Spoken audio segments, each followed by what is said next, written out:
spin up times for Daytona is 60-ish milliseconds.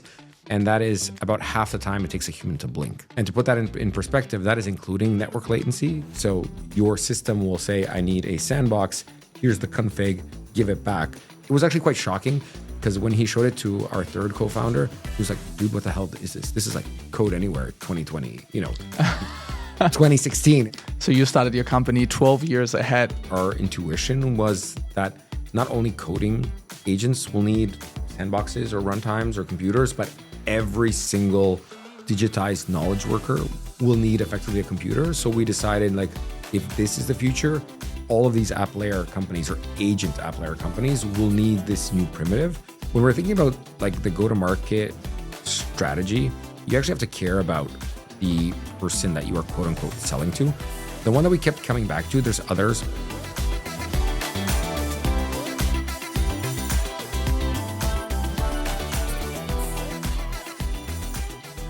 Hello and welcome everyone to the 5th episode of our podcast, The Merge, brought to you here from our San Francisco office, CodeRabbit. Today I'm super excited because I'm joined by Ivan, the CEO of Daytona, one of the most prominent neo-cloud companies, I would say, in the age of AI. Just closed their Series A at 24 million. Yeah, that goes for an introduction. Thanks so much. First time someone addressed us as a neo-cloud, so exciting. Yeah, I mean, I guess, what would you call it? I don't know. Definitely a cloud it is. I feel that neo-clouds are more like GPU focused, which works slightly different, but I'm taking it as a compliment regardless. So thank you. Well, actually, let's take that tangent and give you an opportunity to explain everyone a little bit more about what Daytona is and actually who you are. I would love to. You have such an interesting background, and for those people who haven't heard about you and Daytona yet, what should they know about? Oh, so I mean, let's talk about Daytona, then we can get into backgrounds. We'll talk about it through it. Daytona basically is a cloud that offers composable computers for AI agents. And I say composable computers for a few reasons.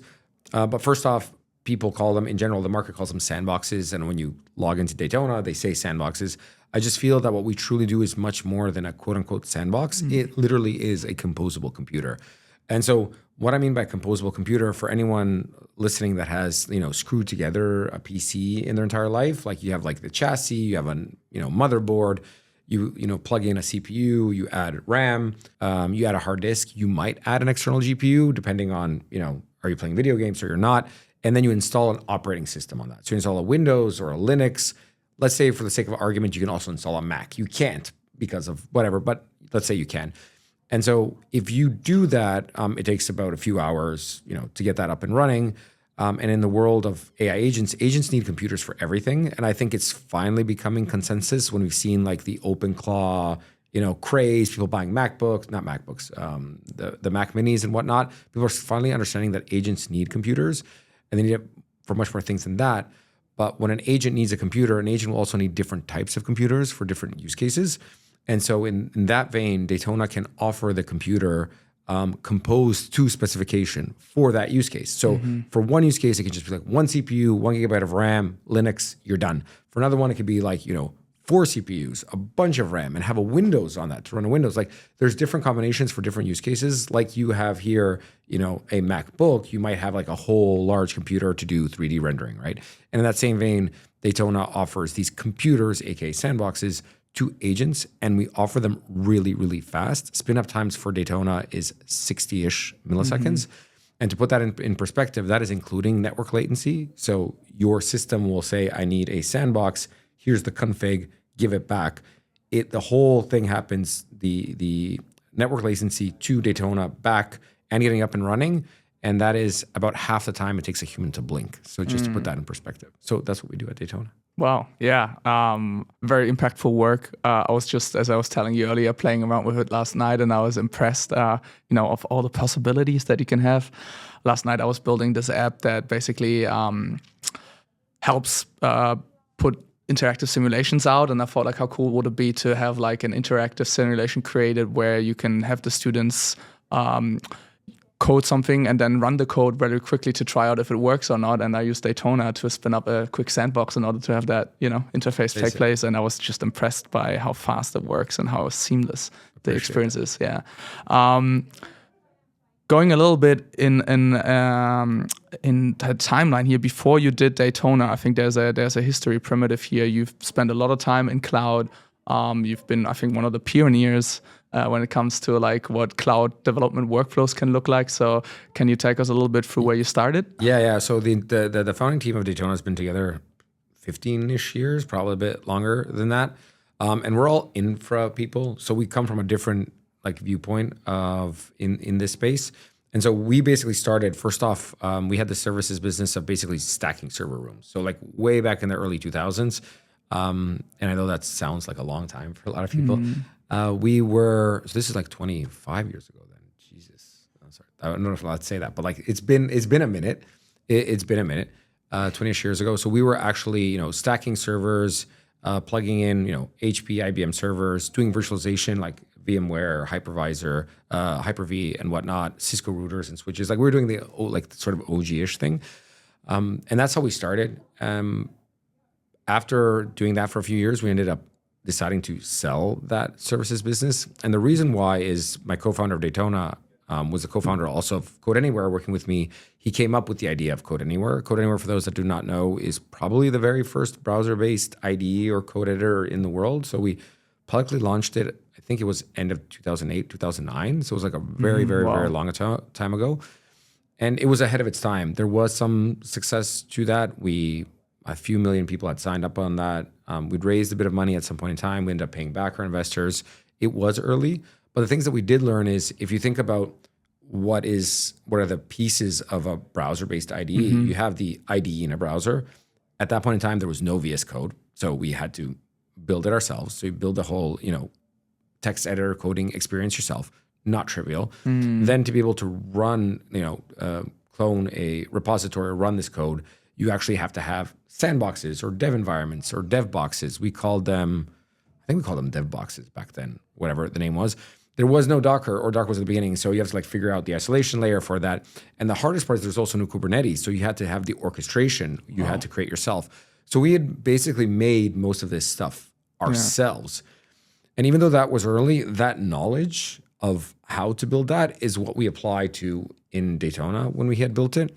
And especially there's a V1 of Daytona, which is very similar to Code Anywhere. It was an on-prem automation tool for large enterprises that we did for about a year and a half. But if you think about the Sandbox product, which we're talking about right now, when we started building it, we weren't thinking of it as code execution boxes because a lot of the vendors for this type of solution today are basically very fast ephemeral environments. But when we thought about it, it's like if agents are going to do human tasks, they're going to want to run it for a long time. Because imagine if your laptop dies after 15 minutes or half an hour, or you have to manage state outside of that. It's like, what the hell? And so when we were thinking about it, it's like, okay, agents needed to be super fast, but they also wanted to be stateful. So think of you're closing your laptop lid, opening it, it should be the same state. And also you want it to run until you're done. You don't want it to die. And so there was no primitive on the cloud vendors that can do those three things at the same time, all three. And when we started building out Daytona, we're like, oh, we can't use Kubernetes for this. We can't use Nomad. We can't use anything off the shelf because these technologies were made for app deployment. They weren't made for a run time. And so we sort of went back to original ideas, my CTO mostly, that we used around Code Anywhere and sort of reused those principles to make that. It was actually quite shocking because when he showed it to our third co-founder, he was like, dude, what the hell is this? This is Code Anywhere 2020, 2016. It's why are we going back in time? And it actually became true that the knowledge that we had accrued then was very useful for today's world. Yeah, I think that's super interesting because there was, of course, GitHub coming in with, Codespaces, right? And that was 2020. So you started your company 12 years ahead of that. So how was that fighting the market for that? Yeah, it was really, really early. And I mean, there's other competitors and some of them exist today, which is great. So we companies that did similar to us was StackBlitz and Replit. There's others that don't exist anymore, but the two of them exist. And so StackBlitz is now Bolt. So they sort of pivoted. So they both started a bit after us. And we decided to pull back out of the Code Anywhere space at some point because this didn't make sense. And they started a bit later. So they were able to sort of get a bit more run. And they were able to survive long enough for the AI inflection. And what they did is they took which is quite interesting, Stack Blitz has this technology called web containers, which lets you run runtimes in your browser, which is really useful, at least from a cost management perspective. And they were able to utilize that and to go up the stack to the app layer and create, Bolt. Replit similarly, although they have a similar type of runtime. I've never worked there, so I don't know the details, but similar-ish to what Daytona does. And they use that to create their product, which is Replit. And it's great to see the two of them had sort of like went into that direction. There's new ones like Lovable from the new ones, and they seem to be doing very well. We decided purposefully not to go up the stack in app layer. Our sort of vision or our intuition was that not only coding agents will need sandboxes or runtimes or computers, but every single digitized knowledge worker, which is an agent, will need effectively a computer. So we decided, like, if this is the future, all of these app layer companies or agent app layer companies will need this new primitive. And for us, it seemed like a much bigger opportunity and not so much understood. And I think until recently, it was very non-consensus that this was even needed, right? Yeah. Now you see it everywhere. I guess V0 also falls in that space to an extent. To an extent, yeah. V0 falls in the extent of like the Replit, but they also have similar products. So they have a sandbox product that they've launched as well. So yeah. Interesting space. I feel like this is like one part of your technical career, but then you also have a big part that is like the community part, right? That also plays a big role into what you do with Daytona, and I'll get into more of that as well. Can you take us to like the times of Shift 2012? Oh yeah, we jumped off. After there was a point in time when we ran conferences, and so some of my team, which is here as well in the room, we used to run these very large conferences across Europe, Eastern Europe specifically. There were about, at the height, about 4,500 people per event. And so we have this history of doing conferences as well as a business. So this was a vendor neutral, like, developer conference. You guys can think of it, the ones that are watching, like the AI engineer conference, but for pre-AI, right? It's just for developers. And so we had speakers there from like founders of Netlify or Postman or whatnot at these conferences. And they were actually really successful businesses. They're not, venture-backed businesses. They're bootstrapped, very scalable. And we learned a lot in the decade or so running these businesses. And after that business had sold, I said, I'm never going to do conferences again. It's like, that is such a stressful job. Oh my God, it's so exhausting. It's exhausting. And so it is crazy because unlike tech, there's no patches. There's no latency. Like, everything happens that moment. Like, is the speaker there? Does the stage work? Does power work? Do you have an audience? So we had one conference when the stage died. The stage literally died. It went black. The stage died. We had this amazing speaker, by the way, just getting to history. He was going through his talk and hitting his clicker as if it was working. Like, he was so good. He just finished it. And when his talk finished, the engineering team or the tech team was able to solve it. But it was just like, ovation, applaud. Like, he didn't flinch. It was amazing. Anyway, I said we're never going to do that again. And when we decided to do Daytona, especially the V2, the sandbox that we're doing right now, we had a very detailed go-to-market ground game, which does a lot of events. Like, you guys have partnered with us with a bunch of these like hackathons and meetups and drink ups and all these things. Because for us, it's like really easy. We've done these huge conferences, like doing a 20-person, 200-person meetup is like. Is there another conference coming up anytime soon? Yeah, unfortunately, yes. Yes, so March 9th, we rented out the Chase Center. So very small. That Chase Center is where the Warriors play. It's on the court. The conference is called Compute. The direction of the conference is to bring speakers together that are basically building out the new compute paradigms and infrastructures for this new agentic world. There were so many buzzwords in that. I apologize to everyone listening. But I truly believe, and that's why we're building out Daytona, that the infrastructure companies that exist today are not solving for what agents will need. And they're not thinking about the agent as the consumer correctly, I believe. And so we've brought together just a bunch of these great founders that are solving and are working on this. And so that is the theme behind the conference. And so, it's called Compute. The website is compute.daytona.io. And I'd love for people to join on that one. Yeah, I think it's going to be exciting. I'll be there, so come and see me. I think circling back to Shift real quick. So then Shift got acquired by Infobip, right? Yeah, Infobip, most people probably don't know. It's a direct competitor to Twilio, probably one of the biggest. I think it's a bit over 2 billion a year in run rate. So a fairly large company, privately held. And they, unlike Twilio, were always a top-down wholesale resale company. So very sales-driven organization. And if you look at the competitive landscape of Twilio and Cinch and these other companies that are sort of in that bracket, about 50% of their revenue originates bottom up, which is what you and I do in CodeRabbit and Daytona, which is like getting that developer mindshare and working upwards. So the reason they had acquired the Shift conference was that to be their reInvent or their Signal or their Compute, which we do. And that be the starting point of their new team. So we had built out, the DevRel team, the content team, the startup team, and everything regarding that to sort of be a more head-on equal or attack Twilio's dominance in that market. I see. And then did it work out for Infobip? Yeah. I mean, they're still a growing company. They're doing really well. I was there for shy of 3 years before moving on to start Daytona. So the conference still exists. It's grown since then. It's now on 3 continents. So it's working out fairly well, I would say. That's good. I think some of the marketing techniques that I think you definitely stood out with from your experience was like that. For example, the shirts that you gave out, Run AI Code. I think you see, actually I should have put one on here. You see people running around all in San Francisco with those. That was definitely a big one. Yeah, the shirts were an interesting one. So when we were doing, and these are some things that we had learned, there's more coming. There's more things that we haven't done yet that are coming that will hopefully be useful. When we're thinking about like the go-to-market strategy, what we thought about and why San Francisco specifically, you'll see more of these shirts in San Francisco than anywhere else. I think we've given out 6,000 or 7,000 of them in San Francisco alone. So that's a lot. That's very saturating the market.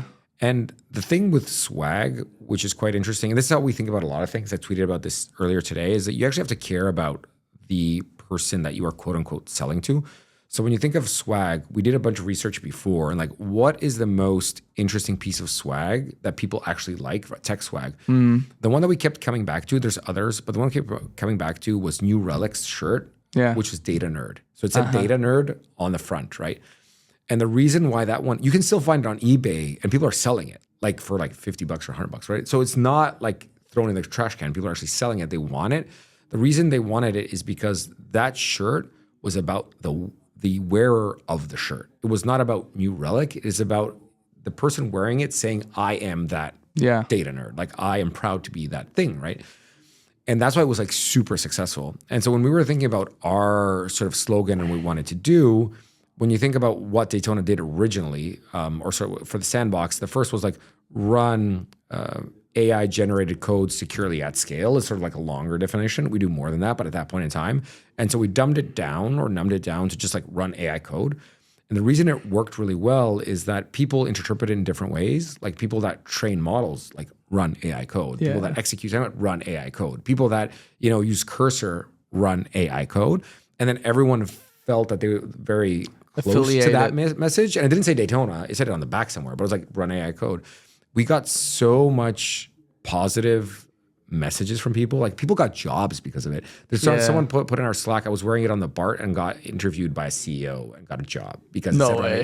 True story. And then you have people like, oh, can you please ship me shirts? I had like 4 of them. And so people actually want the shirt. And if the shirt or the swag was just at Daytona, people were like, okay, I'll wear it when I sleep or go to the gym. But now people are like, wear it with pride because it talks about them, doesn't talk about us, right? And that's how I think about these things. Yeah, one of my old colleagues at a previous company, he picked one up and he was wearing it with pride every day. So it's funny to see people, right? It's an insane thing.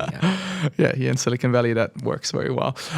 Let's move a little bit into the product as well again. Can you tell us a bit more about like what kind of problem specifically does Daytona solve, especially in the AI world that products like GitHub Codespace and then DevPod and Gitpod and so on don't really address? I can talk about use cases and then get why they're why we solve those. We break down our use cases into 3, the way we look at it. And so the first use case is the code and command execution, which is the canonical example is like a Replit or a Lovable or a Bolt. Like none of those are our customers, but in the sense of like an agent actually needs to clone a GitHub repository, run the code and things like that. But outside of that, you have things that are code and execution that are not coding agents. So if you think of like, we have quite a few AI scientists. So think like drug discovery type things. And so that will run code. You could think of more engineering companies, think like architectural type agents that have to like understand layouts of, floor plans or whatever, and then they will run code for that as well. So what can you do as a infrastructure provider for that, right? Yeah. We will run through all of those, what we do, but just to go through them, the second one is the way a human would interact with a machine. And so computer use and browser use are an example. So does your agent need to interact with a Windows desktop? Does it need to interact with the browser? Like for example, let's say you're a QA agent for booking.com. Like does the website work as you want to work? Or do you need to have your agent work in specifically Microsoft Excel or Microsoft Excel with some certain plugin, for example, because it's only in Microsoft Excel. There's no other way your agent to get to that other than spinning up a Windows machine to do that, right? And so can you do that as well? And then the third, which is quite new, but it's growing insanely fast for us, is RL environment infrastructure. Not to be confused with setting up the RL environment itself, but once you have the RL environment, you have to run training runs against them. And so can you spin up, 100,000, 50,000, 500,000 concurrently and keep that running to get there? And so those are the basic three use cases that people come to us for Daytona. And when you think about these, the interfaces with which an agent can interact with like a Codespaces is very, very different. The speed is very different. So the time it takes to spin up a Codespaces is like 3 minutes, right? And we spin it up in 60 milliseconds. Like, that's orders of magnitude difference. And also the concurrency. Can I spin up 100,000 or 50,000, whatever? You can't get that at that scale. You can get that on a Lambda, but you don't have the state and you don't have it to be able to run forever. And the other thing that we think about on Daytona specifically, I'm sorry if I'm jumping, is when we think about the sandbox, as we call it, as a primitive, we think about it through two axes. And one is the isolation layer and the other is the tooling layer. And so the isolation layer is like, can it spin up very fast? Can you run it at scale? Can it expand? Can you add a CPU? Can you add different operating systems? Like it's the computer part of it. The other part is the tooling part. And so when you buy a laptop, you get tools in there, even if you don't think about it. So you have like a file explorer, your terminal, you have like these different tools. And so Daytona also comes pre-packaged with a bunch of tools specifically for the agent. Now they can be things that make the agent more productive. Think like we have a headless terminal. So you can think of it like a terminal, but it's not an actual visual terminal. It's just API endpoints and you can just send commands and you can have all the context. But also the things that are limiting is like, can you block, can you disable what your agent can access through the internet? So we have like a built-in firewall. And so we're adding also a secrets manager, in there as well to make sure that your agent can't actually access your credentials. And so those are things from a tooling perspective that are not in any of the technologies that exist today as well. Right. So walk me through what actually happens when I execute, for example, yesterday I was executing Daytona.create bracket. What happens there? Well, there's a few things in how Daytona actually works. So one, to start, you have to define a snapshot. And to a snapshot, you can use the default one, but you can define your own. And to just explain how that works is if you define, and how our snapshot system generally works, if you define your own new snapshot, and by the way, a snapshot, you can connect your Docker Hub or your Artifactory in your company, and you can just pick off of that. What happens, Daytona will take that and it will propagate it across our cloud. So basically, when you think of, this is also quite unique for Daytona, the sandbox itself uses CPU, RAM, and disk of the underlying node. So it doesn't use external network drives, it uses the actual drive. Why that's important? One is that the state of the file system of the machine, you as a developer don't have to think. You don't have to think about, is the file that I created now going to be available the next time I turn it on? Is the dependency that I installed going to be available? It's all there. It's literally the whole machine. That's like one part of it. The other part is that when it turns on, it turns it up from a snapshot, right? It's not an empty machine. And the way Daytona works is as soon as you define a snapshot, we propagate it across all the nodes. There's an algo to that. But you can imagine it goes over all the nodes. And when you think of a server that exists, your snapshot is literally on the SSD disk of a server. Right. And then when you hit create, it literally, the agent or our system will take you to the machine that has your snapshot. and then it'll basically just spin it up from there. And that's why it's super fast. There's no network transfer of any sort.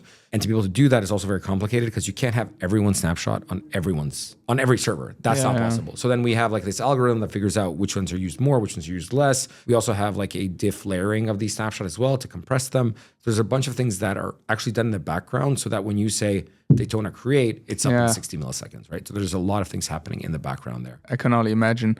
I think there's another thing that you briefly touched on as well, which is interesting, kind of dates back, I guess, a little bit earlier to the days where you're defining the mission of the company, which was this primitive of like having standardized development environments versus kind of like these cloud development environments. So what's the difference there and how? I mean, we've changed our mission since that. That was like the first company then, which was like we were trying to create a standard around dev environments for humans. Yeah. As it turns out, now we're creating that for agents. And basically the mission of the company now is basically to enable an agent to do the work. Like, can we enable agents to do work is essentially the mission of the company. And so how we do that is basically when we think of our product features and our future product roadmap, which we already have, or like product 2 and product 3, it is all about thinking it through the quote unquote eyes of the agent, right?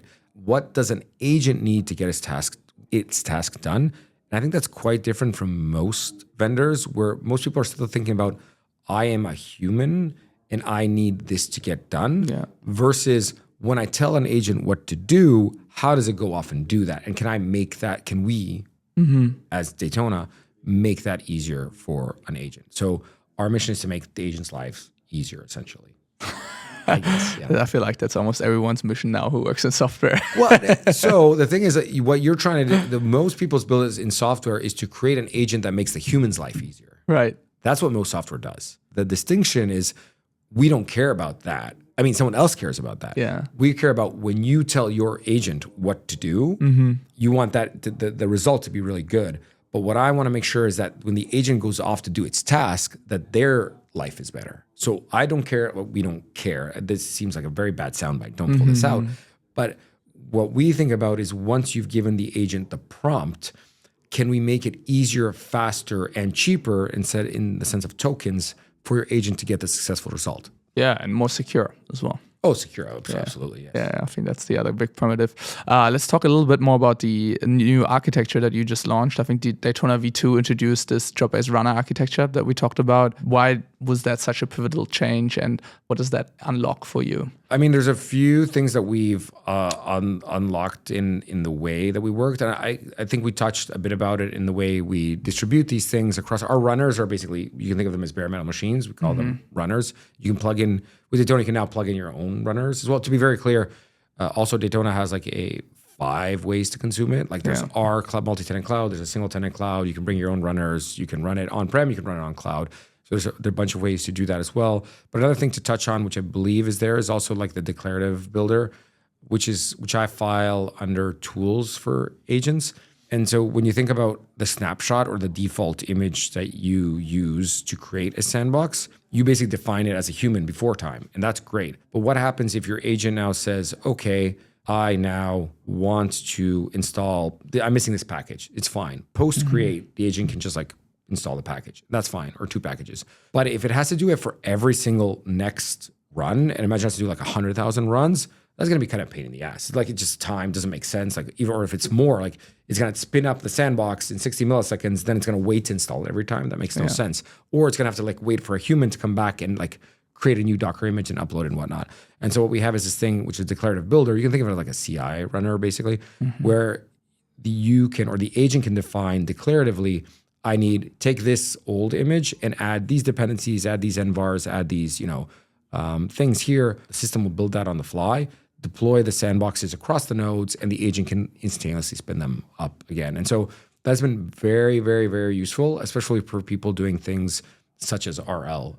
It seems to be quite useful for them, especially. Switching gears again a little bit, Daytona is also open source.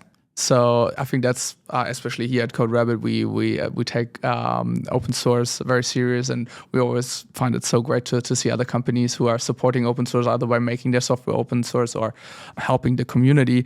Can you walk us a little bit through the business model, how that works, and why did you pick that choice? Yeah, to be honest, we did it much better in Daytona V1. There was no time to do it in Daytona V2. And so Daytona V1 was essentially an open core, but you didn't see things outside of the core. So it was basically a very clean Apache licensed open source project, the original one. And so anyone could take it, anyone can do it, anyone could fork it, you could do whatever you want. There was no limitations to the Apache license, right? As a contributor, there's like overhead there, which you ideally don't want to have there. And that, I think that was really great. And we got a lot of love from the community to do that. And that was our old product. When we did our new product, what happened was it was a very hard shift. So basically New Year's Eve last year, so 13 months ago, we decided, we're pivoting. We're not going to service our customers anymore. We're going to help them go to competitors, but we have to move on. And so, but we have to launch it really fast. And so we launched it in 3 months after that. And so it's like, okay, we have to move really, really fast. And so there was the time pressure to deploy that was very strong. And so we're like, okay, how do we solve this problem now? And so for Daytona now, we decided we do have no separations of repository. It's all in one repository. The whole thing is open source. It's under an AGPL license. What does that mean for the audience? For the audience, it means that the other basically you can't make a competitor. You can't make a cloud product, but you can run it for free in your org. So what that means is even if I'm going to make this up, Goldman Sachs, you can take Daytona and run it for free. No questions asked. If you're Amazon, you can't compete. You can't like spin it up and run against us. And so that is the difference there. So there are some limitations, but for the vast majority of users, it doesn't affect them at all. Like they can literally run it in production, right? Yeah. Internally. So that is the slight diff. And we put everything in there because it's AGPL like licensed the way we could only do it. There was no time for separation. So you have everything there. So anyone using Daytona can now go to the open source repository. If they find a bug in using it, they can literally create a PR, right? Or an issue or whatnot. The other interesting side effect of having the whole repository open source, which I did not comprehend, is that it helps your model integrate Daytona much better because you can give it the whole repository. Right. And I've had people reach out to me, I just give it the whole repository and it can just go off and do, because it understands the entire product itself. So we are, again, an AGPL 3 repository, but everything is in there. So you can take a look at everything we do. It's absolutely in there. That's public, of course. That's not public. Yeah. And I mean, you just hit 50,000 stars, I think. Congratulations again. Not terrible. No, it's amazing. I'm very happy to see that. And I think it really pays tribute to all the success that you've been doing in community building and like the culture that you also build around the company. For other people who are doing open source, which is obviously gives you a lot of roadblocks in terms of scalability and so on. How do you build a business around that? Primitive? I mean, it's really hard. Like the AGPL was about the business. So we are like, it's not part of a foundation. It is the way we think of it. One, it gives people, I think, peace of mind from a security perspective. It's like, here's the source code, take a look at it. You know what we're doing, which is great. Two, it helps people also understand, like not just agents, but humans can understand. And that's like easier for them to like literally raise tickets. It's like, this is like, we also have people that like have contributed bug fixes. Like they saw a bug in the dashboard and they just like, here's a fix. I'm like, awesome. Thank you guys. Yeah. On the other hand, it is a vendor project. It is our project. And so the way we build and decide on features is from what the market asks for us. And so obviously there's trade-offs to that. Luckily, the speed that we execute at is very high. The velocity of features is very high. And I assume we haven't gotten any pushback from the community because it's just like, here's another feature that we essentially need. There may be a point in time where like the community has different thoughts. And I assume at some point something else might show up in the market. I don't know. But from what we see here and do from a business perspective, we have to be able to serve our customers, which means we have to like lead the open source project in the direction that the company best sees fit. When you talked about that, some people pick up bugs. Like, how many contributors do you have right now, and how many people are there maintainers outside of Daytona, the companies? Or so for now, there's about 200-ish contributors, something like that, and there's not core maintainers in Daytona itself. That being said, we're working on a new project which is not part of core Daytona. And we're putting together a team of like core maintainers, very open source, very community driven. And I believe it's something that will solve Daytona's problem, but it will also solve our competitors' problem. But it will be open source, and that will be a very much, more community-led because it's for the benefit of community, but that will be in a separate repository 100%, and people can take it from there. So yeah. Okay. What would you recommend to somebody who wants to start a business out of their open source project? If it's an open source project that they're turning into a business, or they have a business that is an open source project. And so one of our investors actually told me when we were going to do open source, it's like, you're an idiot. That was the thing. That was the comment. It is like, and the way he said it was, to have a successful open source project and a successful business, lightning has to strike twice. Yeah. And it's really hard. Like, it is really hard to have the two of them.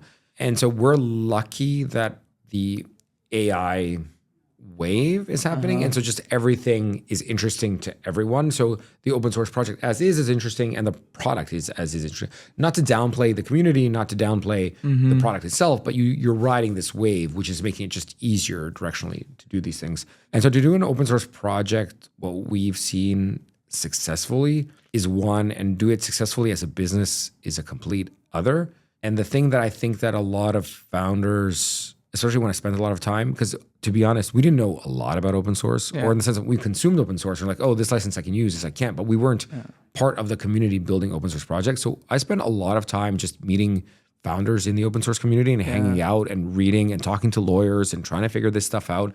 It took a while.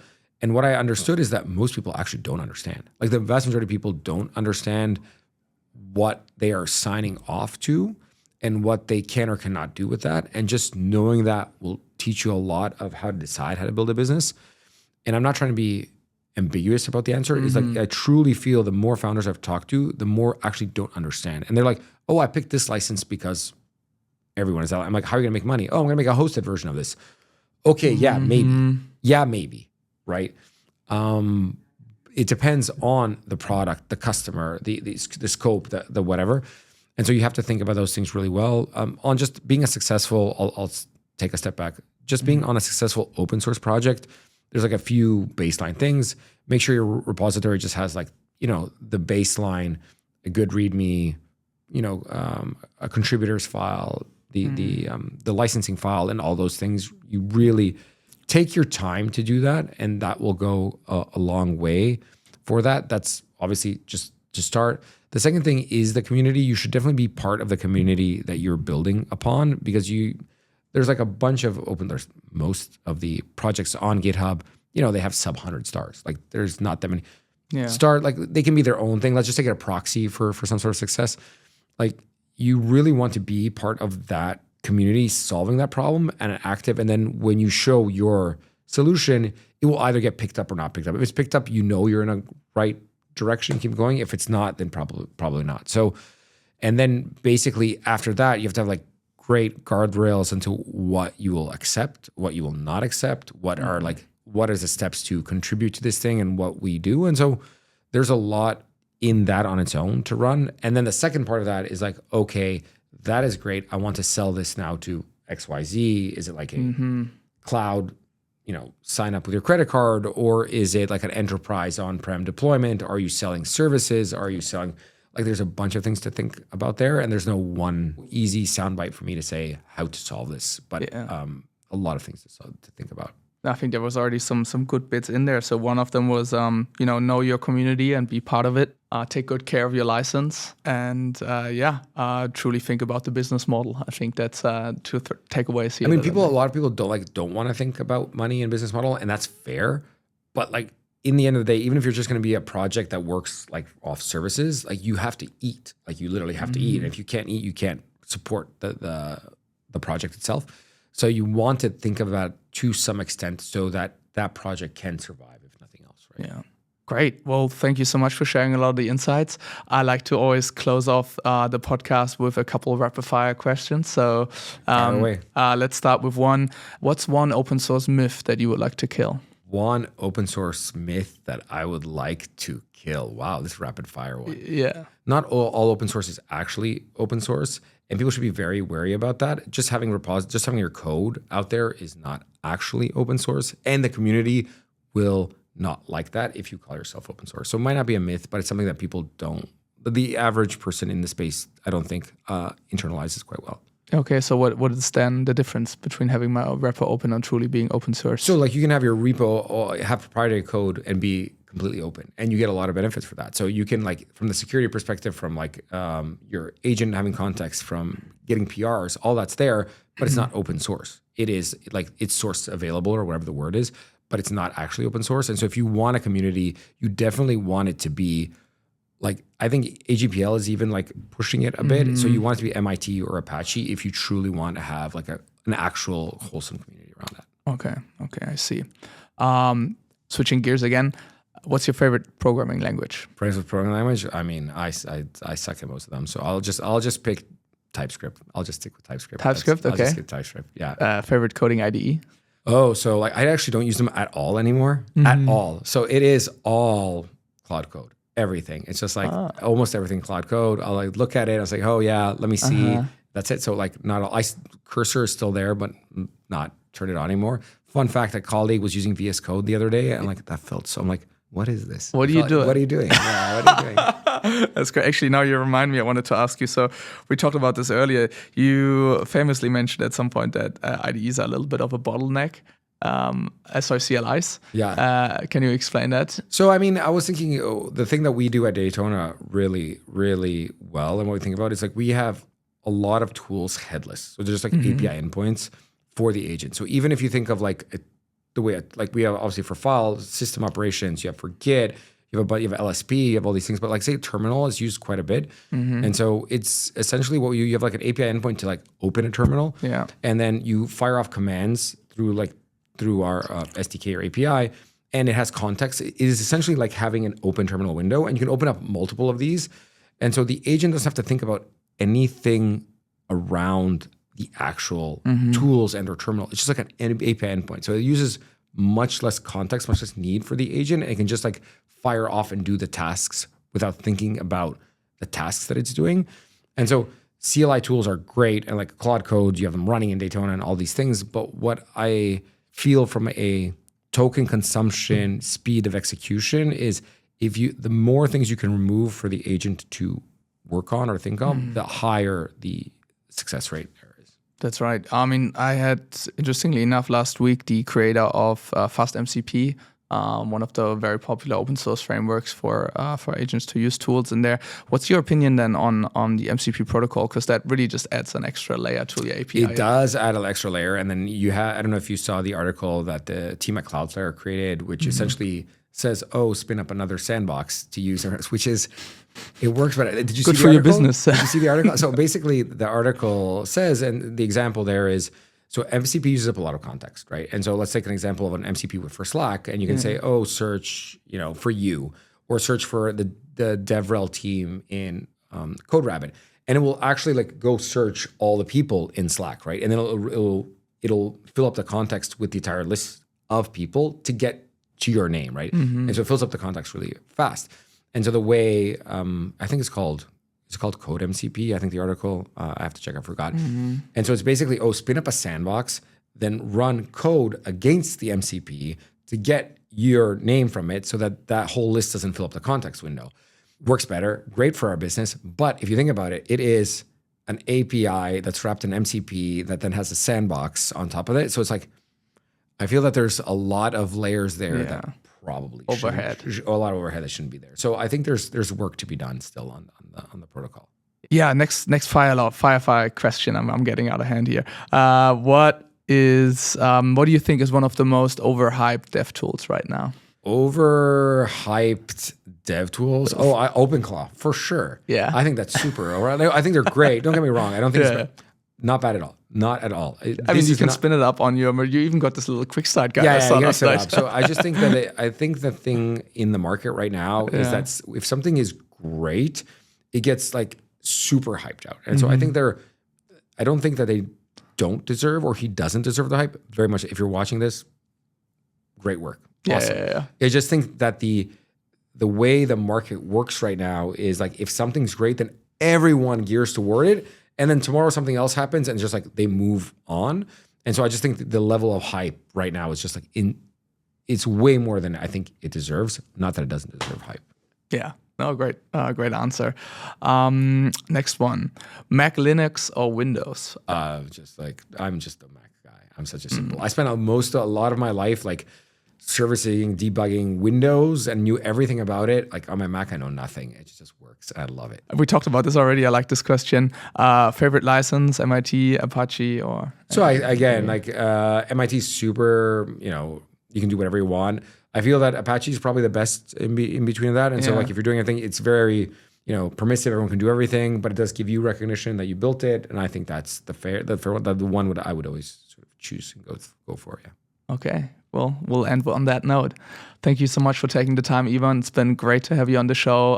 Congratulations again to you and your entire team who's worked so hard over the last months that I've known you on getting the next series, on making your customers happy. And to everyone who's listening to this, check out Daytona. It's super easy to set up. Make sure your agents have the best tools at hand to run their code in the sandbox. And see you at the next episode. Thank you. Thanks so much. Thanks for having me. Appreciate it.